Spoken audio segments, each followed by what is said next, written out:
Hello friends, welcome back to my YouTube channel. तो आज हम बात करते हैं RRC group D Delhi zone की। तो इसमें आज हमने लिया है बहुत सारा डाटा अब, और अपने चैनल का जो एग्ज़िट पोल चल रहा था उसको भी हमने इसमें आज शामिल किया है। और बहुत सारे जो स्टूडेंट हैं उनके कमेंट भी आ रहे हैं कि इस जोन में जो कट ऑफ है वो हाई जाएगी, लेकिन ऐसा कुछ भी नहीं है। इस जोन का कट ऑफ हाई नहीं जाएगा।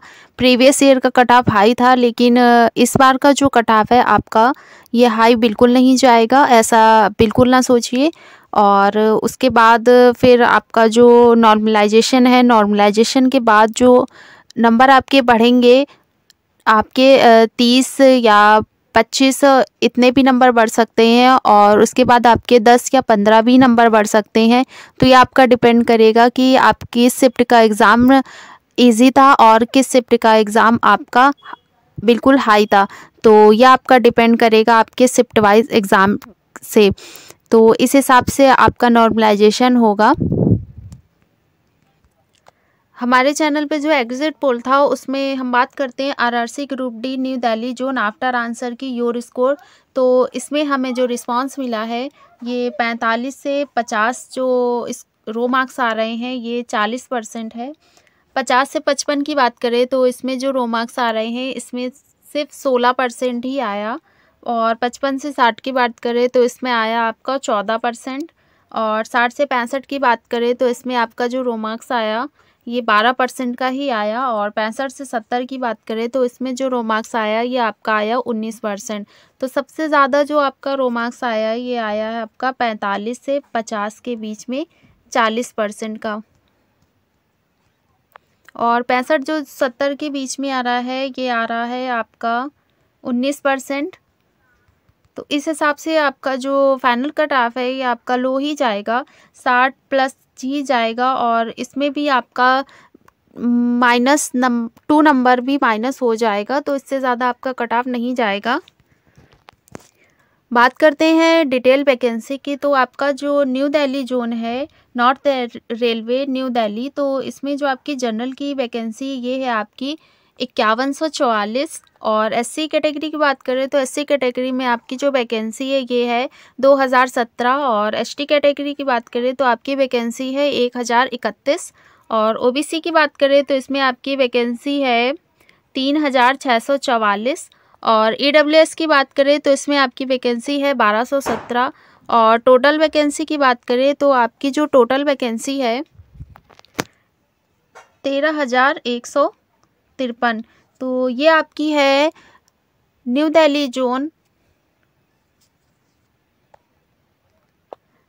जोन की। और इसके बाद जो आपका एग्ज़ाम हुआ था ये आपका एग्ज़ाम आपका थर्ड फेज में एग्ज़ाम हुआ था। टोटल वैकेंसी की बात करें तो जो आपकी टोटल वैकेंसी थी ये थी आपकी 13,153। और टोटल फॉर्म की बात करें या रजिस्ट्रेशन इसमें कितना हुआ, तो इसका जो रजिस्ट्रेशन हुआ था ये आपका था 19,03,729। जो इस कैंडिडेट हैं उन्होंने अपना इसमें रजिस्ट्रेशन कराया। और इसमें जो इसके बाद आपका जो परसेंट कंपटीशन हुआ ये हुआ 144। तो रजिस्ट्रेशन के बाद आपका लग रहा था कि आपकी जो परसेंट कंपटीशन है वो काफ़ी हाई जाने वाला है, क्योंकि इसमें 13,000 सीटों के लिए लगभग 19 लाख जो कैंडिडेट थे उन्होंने अप्लाई किया। और इससे लग रहा था कि 144% कंपटीशन हो जाएगा। लेकिन उसके बाद किसी कारणवश या कुछ कह तो इसमें आपका जो फाइनली आपका एडमिट कार्ड आया ये केवल 9 लाख कैंडिडेट का ही इसमें एडमिट कार्ड आया। तो 9,15,864 जो कैंडिडेट थे इसमें उनका एडमिट कार्ड आया और उन्होंने एग्ज़ाम दिया। तो इसके बाद जो आपका परसेंट कंपटीशन था ये काफ़ी नीचे आ गया। तो इसके बाद जो परसेंट कंपटीशन हुआ ये आपका हुआ 72। तो पहले जो आपका कंपटीशन हो रहा था 144 से आपका नीचे आकर परसेंट कंपटीशन जो था ये आपका हो गया 72। और उसके बाद इसमें बात करें तो जो आपका फाइनली आपको पीईटी के लिए बुलाया जाएगा, तो इसमें 3 गुना कैंडिडेट को बुलाया जाएगा आपका जो वैकेंसी है उसके हिसाब से। तो इसमें जो पर सीट कॉम्पिटिशन के बाद आपका जो फाइनली पीईटी के लिए कैंडिडेट बुलाए जाएंगे, ये आपके हो जाएंगे 29,459। तो इतने कैंडिडेट आपको पीईटी के लिए बुलाए जाएंगे। तो कंपटीशन ज़्यादा हाई होने वाला है, क्योंकि अगर पूरे आपके जितने भी कैंडिडेट बुलाए गए हैं, अगर उसमें से आपके 39 में भी अगर आपके 37,000 कैंडिडेट पहुंच गए, तो आपका कंपटीशन जो है पीईटी के लिए, फिजिकल के लिए, वो काफ़ी बढ़ जाएगा। तो इसलिए तैयारी बिल्कुल आपको अपनी रेडी रखनी है, क्योंकि कंपटीशन जो है इस जोन का सबसे ज़्यादा है। और कट ऑफ तो हाई नहीं जाएगा, लेकिन कंपटीशन ज़्यादा है, तो इसलिए कुछ कह भी नहीं सकते, क्योंकि सारा आपका जो खेल होगा वो नॉर्मलाइजेशन पर ही होगा। कट ऑफ फैक्टर की बात करें तो कट ऑफ फैक्टर में आपका जो सबसे पहले आता है, ये आपका आता है अटेंडेंस। तो जैसा कि आपका न्यू दिल्ली जोन था, ये आता है आपका फेज़ 3 में। तो फेज़ 3 की बात करें तो इसमें जो फाइनल आपकी अटेंडेंस थी, ये थी आपकी 45 से 50%। और इसमें जो एग्ज़ाम लेवल था वो आपका काफ़ी हाई नहीं था, मॉडरेट ही था। तो इसलिए आपका जो अटेंडेंस है ये बिल्कुल हाई नहीं था। शिफ्ट के हिसाब से ही आपका पता चलेगा कि एग्ज़ाम लेवल आपका कैसे था। लेकिन इसका जो एवरेज अटेम्प्ट क्वेश्चन था थर्ड शिफ्ट का, ये था आपका 66 से 72 क्वेश्चन। और क्वालिटी ऑफ स्टूडेंट की बात करें तो क्वालिटी ऑफ स्टूडेंट इस जोन में सबसे ज़्यादा है। तो इसमें हमने 20% स्टूडेंट को पहले तो हमने लॉस किया, क्योंकि कुछ कैंडिडेट जो ऐसे थे जो एग्ज़ाम देने गए थे, देखने गए थे, और कुछ कैंडिडेट ऐसे हैं जिनका सिलेक्शन किसी न किसी जॉब में पहले से ही हो चुका है। और कुछ स्टूडेंट अपनी फ़ीस के लिए गए, कुछ स्टूडेंट थे जो वहाँ पे उन्होंने तैयारी कम की और वहाँ पे गए, उनको समझ में नहीं आया, तो उन्होंने जो एग्ज़ाम का उनका जो एग्ज़ाम आया, तो उन्होंने 1 से लेकर पूरा 100 तक जो क्वेश्चन उनको अच्छा लगा उस पे टिक किया और वहाँ से आ गए। और बाहर आने पर उनसे जब एनालाइज़ किया तो उन्होंने बताया कि हमने जो मेरा आज का अटेम्प्ट रहा, तो वो पूरा मेरा 100 पे 100 ही गया, उससे ज़्यादा नहीं गया, क्योंकि आज का मेरा जो एग्ज़ाम था वो बहुत अच्छा हुआ और पूरे क्वेश्चन मुझे आ रहे थे। क्योंकि वहाँ पे जो पूछने वाले थे उनको ये नहीं पता कि अंदर क्या आ रहा है, बताने वाले ने जो बताया वो ठीक हुआ। और इस हिसाब से कुछ स्टूडेंट जो ऐसे हैं जो एनटीपीसी में भी अपना एग्ज़ाम दे चुके हैं और उनका रिज़ल्ट का वेट है, तो उन्होंने ये सोचा कि हम ग्रुप डी में भी आजमा लेते हैं, शायद हमारा यहाँ पे हो जाए। कुछ स्टूडेंट जो है वो एमटीएस में भी अपना एग्ज़ाम दे चुके हैं और जैसा कि एमटीएस का रिज़ल्ट भी आ गया। और कुछ स्टूडेंट ऐसे भी थे जो 2018 में ग्रुप डी में उनका सिलेक्शन हो चुका है, तो बस वो देखने गए थे कि हो सकता है इस बार जो मेरा सिलेक्शन है शायद इसमें देख ले और मैं अपनी तैयारी देख लूँ।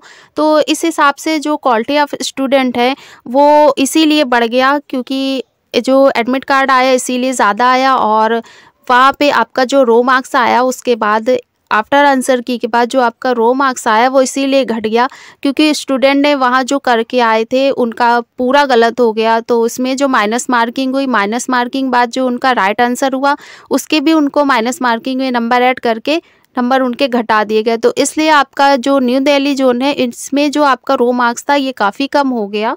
और इसमें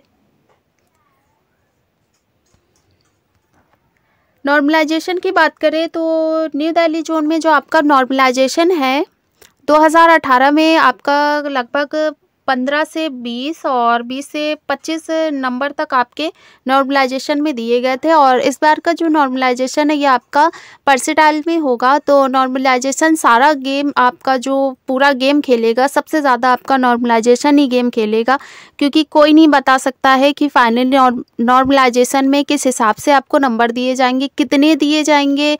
और इसमें जो खेल होगा वो सबसे पहले तो आपका जिस शिफ्ट में आपका फर्स्ट शिफ्ट में जो टॉपर होगा उसके नंबर लेके और उस शिफ्ट में कितने जो कैंडिडेट थे एग्ज़ाम दे रहे थे उनको जोड़ के आपका नॉर्मलाइजेशन के हिसाब से आपका नंबर दिया जाएगा। तो अगर आपका फर्स्ट शिफ्ट में इजी है तो आपके नॉर्मलाइजेशन में 10 से 15 नंबर भी बढ़ सकते हैं, और अगर आपका सेकंड में मॉडरेट है तो उसमें 15 से 20 भी बढ़ सकते हैं। और अगर आपका थर्ड शिफ्ट हार्ड था तो थर्ड शिफ्ट में आपके 20 से 25 नंबर तो आराम से बढ़ जाएंगे। और उसके बाद जो आपका आंसर की है, आंसर की में आपके 9 या 10 क्वेश्चन आपके गलत आ रहे हैं, तो उसके आपके पूरे क्वेश्चन के आंसर सबको दिए जाएंगे, तो उसमें भी आपका रो मार्क्स बढ़ जाएगा। और उसके बाद आपका जो रिसीव्ड आंसर की है उसमें भी आपके 5 या 6 नंबर तो आराम से बढ़ जाएंगे। तो फाइनली सारा आपका पता चलेगा या आपका पीईटी के बाद कि फाइनली आपके नॉर्मलाइजेशन में आपको कितने नंबर दिए जा रहे हैं। रो मार्क्स की बात करें तो इसमें आपका रो मार्क्स जो बनना है ये 45 से जो 50 रो मार्क्स है ये सिर्फ 40% का ही रो मार्क्स बनना है। और 50 से 55 की बात करें तो इसमें 21% का रो मार्क्स बनना है। और 55 से 60 की बात करें तो इसमें जो रो मार्क्स बनना है ये 16% का बनना है।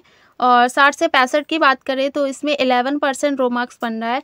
और 70 से 75 की बात करें तो इसमें आपका जो रो मार्क्स बनना है ये ओनली 10% का ही रो मार्क्स बनना है। तो इस सब से आप पूरे डाटा एनालिसिस समझ रहे होंगे कि जो फाइनली कट ऑफ है वो बिल्कुल हाई नहीं जाएगा, सो डोंट वरी। और जो आपको बता रहे हैं कि कट ऑफ बहुत हाई जाने वाला है और पीईटी की तैयारी मत करो, आपका रो मार्क्स बहुत कम आ रहा है, तो ऐसा बिल्कुल नहीं है। क्योंकि जो रो मार्क्स है वो काफ़ी कैंडिडेट के कम आ रहे हैं और जितने भी आ रहे हैं वो 45 से 50 और 50 से 55 में ही सबसे ज़्यादा रो मार्क्स ज़्यादातर कैंडिडेट के आ रहे हैं। और 70 भी प्लस आ रहे हैं, लेकिन उनका जो परसेंटेज है वो काफ़ी लो है, तो इसलिए इतने में आपका पेट की तैयारी आप बिल्कुल स्टार्ट कर सकते हैं। आरआरसी ग्रुप डी चंडीगढ़ जो 2018, तो जो 2018 में आपकी वैकेंसी आई थी प्रीवियस ईयर 2018 में, तो इसको पहले जोन इसका नाम दिया गया था चंडीगढ़ जोन। लेकिन 2019 में जो नोटिफिकेशन आया उसमें आपका जो चंडीगढ़ जोन है उसको बदल के आपका न्यू दिल्ली जोन कर दिया गया। तो 2018 की बात करें तो इसमें आपकी जो टोटल वैकेंसी थी ये थी आपकी 7832। टोटल फॉर्म की बात करें तो इसमें आपका जो टोटल फॉर्म है, जो अप्लाई रजिस्ट्रेशन था, ये था आपका 23,50,000 लगभग, इतना आपका रजिस्ट्रेशन था। तो इस हिसाब से पहले तो लग रहा था कि आपका जो परसेंट कंपटीशन है ये आपका हो गया था 300, लेकिन उसमें के बाद जो कैंडिडेट ने एग्ज़ाम दिया तो उसके बाद एडमिट कार्ड आया, तो इसका जो संख्या थी ये आपकी हो गई थी कैंडिडेट की, तो ये आपकी हो गई थी 14,10,000। तो इसके बाद जो परसेंट कंपटीशन है ये आपका नीचे आके 180 हो गया। और 2018 में जो अटेंडेंस थी ये थी आपकी 60%। और इसमें जो फाइनली आपका कट ऑफ बना था तो ये आपका बना था नॉर्मलाइजेशन के मार्क्स को ऐड करके फॉर पेट के लिए। 2018 चंडीगढ़ जोन की बात करें तो इसमें आपका जो कट ऑफ बनना था प्रीवियस ईयर कट ऑफ 2018, तो जनरल कैटेगरी की बात करें तो इसमें आपका जो कट ऑफ था ये 75.07। ओबीसी कैटेगरी की बात करें तो ये आपका है 68.55। एससी कैटेगरी की बात करें तो ये आपका कट ऑफ था 34.39। और एसटी कैटेगरी की बात करें तो ये आपका कट ऑफ गया था 55.13। और एक्स सर्विसमैन की बात करें तो आपका था 40% और 30+। और एससी में भी 30+ और एसटी में आपका गया था 36+। और सीसीए की बात करें तो सीसीए में आपका जनरल का था 40+ और ओबीसी का 30+ और एससी का भी आपका 30+ था। और उसके बाद आपका एसटी का गया था 32+। तो ये आपका प्रीवियस ईयर कट ऑफ है। प्रीवियस ईयर का कट ऑफ में आपका जो एग्ज़ाम था और आपकी जो वैकेंसी थी ये आपकी इस बार की वैकेंसी से थोड़ी कम थी, लेकिन जो आपका एग्ज़ाम देने कैंडिडेट गए थे उसमें आपका जो ये था आपका 14 लाख। और इस बार जो आपके कैंडिडेट ने एग्ज़ाम को अटेंड किया है ये आपके किए थे 9 लाख। तो उस बार जो संख्या थी वो काफ़ी ज़्यादा थी, लेकिन उसके बावजूद भी आपका जो कट ऑफ था ये 75+ गया था, वो भी जनरल का। तो इसलिए फाइनली कट ऑफ आपका जो है ये बिल्कुल कम हो जाएगा। अब फाइनली कट ऑफ की बात करते हैं पेट के लिए। तो पीईटी के लिए तो इसमें जो कट ऑफ है ये आपका विदाउट नॉर्मलाइजेशन है, क्योंकि नॉर्मलाइजेशन के बाद जो आपका कट ऑफ होगा वो अलग होगा और इसमें जो आपका कट ऑफ है वो बिल्कुल अलग होगा। और ये कट ऑफ नहीं है, ये आपका रो मार्क्स है। और अगर आप इस रो मार्क्स के अंदर ऐड हो रहे हो, आपको लगता है कि मेरा जो इसमें रो मार्क्स है, आप उसका रो मार्क्स का अपना मिलाकर देखिए। अगर आप इसमें बिल्कुल आप आ रहे हैं या प्लस या 2 नंबर माइनस या प्लस हो रहा है, तो बिल्कुल आप पीईटी की तैयारी स्टार्ट कर दीजिए। तो बात करें जनरल कैटेगरी 59 से 62, अगर आपका 59 से 62 रो मार्क्स आ रहा है तो आप जनरल कैटेगरी में बिल्कुल सेफ हैं। और इसमें भी अगर आपका 3 नंबर भी कम आ रहा है, फिर भी आप पेट की अपनी तैयारी स्टार्ट कर दीजिए, क्योंकि इतना रो मार्क्स ही जाएगा और इससे ज़्यादा बिल्कुल नहीं जाएगा। 1+ आपका नंबर ऐड हो सकता है, लेकिन हमने इसमें पहले से ही 3 मार्क्स को ऐड करके इसका रो मार्क्स बनाया। और ओबीसी कैटेगरी की बात करें तो ओबीसी कैटेगरी में आपका जो रो मार्क्स है ये 57 से 60 तक होगा। अगर आपके इसमें 55 भी रो मार्क्स बनना है तो 55+ भी बनना है, तो बिल्कुल आप पीईटी की तैयारी स्टार्ट करिए, क्योंकि आप इसमें ओबीसी जो कैटेगरी है आप इसमें बिल्कुल सेफ हैं। और ईडब्ल्यूएस की बात करें तो ईडब्ल्यूएस में अगर आपका 55 से 58 रो मार्क्स बन रहा है तो आप ईडब्ल्यूएस कैटेगरी में बिल्कुल सेफ है। और एससी कैटेगरी बात करें तो एससी कैटेगरी में आपका अगर रो मार्क्स 48 से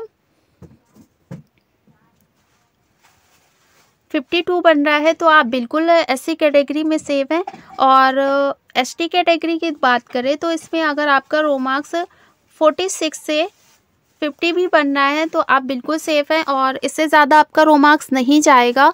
और सीसीए की बात करें तो इसमें आपका जाएगा 35 से 44 तक, इतना ही रो मार्क्स जाएगा। और ये भी आपका 40 हो जाएगा, 44 नहीं होगा, 35 से 40 तक ही जाएगा आपका रो मार्क्स। और इसके बाद अगर आप इन पूरे जनरल और ओबीसी डब्ल्यूएस एससी एसटी में आपका इतना रो मार्क्स आ रहा है तो आप बिल्कुल अपने पीईटी की तैयारी स्टार्ट करिए।